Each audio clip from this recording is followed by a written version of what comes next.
സദസ്സിന് വന്ദനം. പ്രിയ അധ്യാപകരെ, കൂട്ടുകാരെ, ഇന്ന് ഓഗസ്റ്റ് 15 സ്വാതന്ത്ര്യദിനം. എല്ലാവർക്കും സ്വാതന്ത്ര്യദിനാശംസകൾ നേരുന്നു. 1947 ഓഗസ്റ്റ് 14 അർദ്ധരാത്രിയാണ് ഇന്ത്യ എന്ന നമ്മുടെ രാജ്യം സ്വതന്ത്രമായത്. വർഷങ്ങളോളം ഇന്ത്യ ഭരിച്ചിരുന്ന ബ്രിട്ടീഷുകാർ ഇന്ത്യ വിട്ടുപോയി. ആദ്യ പ്രധാനമന്ത്രിയായിരുന്ന ജവഹർലാൽ നെഹ്റു ചെങ്കോട്ടയ്ക്ക് മുകളിൽ ദേശീയ പതാക ഉയർത്തി. ഒരുപാട് പുണ്യാത്മാക്കളുടെ ജീവത്യാഗത്തിന്റെ ഫലമാണ് നാം ഇന്ന് അനുഭവിക്കുന്ന സ്വാതന്ത്ര്യം. ബ്രിട്ടീഷുകാരുടെ കരങ്ങളിൽ ഞെരിഞ്ഞമർന്ന ഭാരതം 1947 ഓഗസ്റ്റ് 15 സ്വതന്ത്രമായി. ഗാന്ധിജി, നെഹ്റു, സുഭാഷ് ചന്ദ്രബോസ്, ബാലഗംഗാധര തിലക്, ബങ്കിം ചന്ദ്ര ചാറ്റർജി എന്നിങ്ങനെ പേരറിയുന്നതും അറിയാത്തതുമായ നിരവധി പേരുടെ പ്രയത്നത്തിന്റെയും ത്യാഗത്തിന്റെയും ഫലമാണ് നാം ഇന്ന് അനുഭവിക്കുന്ന സ്വാതന്ത്ര്യം. ഈ അവസരത്തിൽ ഇവർക്ക് മേൽ പ്രണാമം അർപ്പിക്കാം.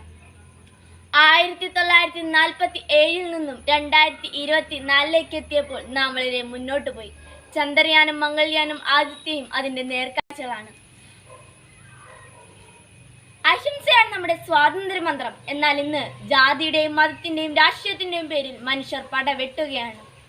സ്ത്രീധന കൊലപാതകങ്ങളും ആക്രമണങ്ങളും ലഹരി ഉപയോഗങ്ങളും തുടർക്കഥയാകുമ്പോൾ ഇതാണോ നാം സ്വപ്നം കണ്ട ഇന്ത്യ എന്ന് നാം സംശയിക്കേണ്ടിയിരിക്കുന്നു.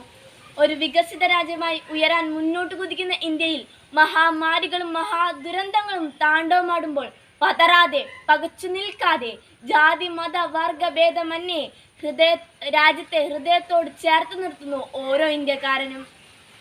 അപകടങ്ങളിലും ദുരന്തങ്ങളിലും മാത്രമല്ല ഐക്യമെന്നതും അത് എന്നും എപ്പോഴും തങ്ങളുടെ രക്തത്തിൽ അലിഞ്ഞ് ചേരേണ്ടതാണെന്നും നാം എല്ലാവരും ഭാരതമാതാവിന്റെ മക്കളാണ് എന്നും ഈ അവസരത്തിൽ ഓർമ്മപ്പെടുത്തുന്നു.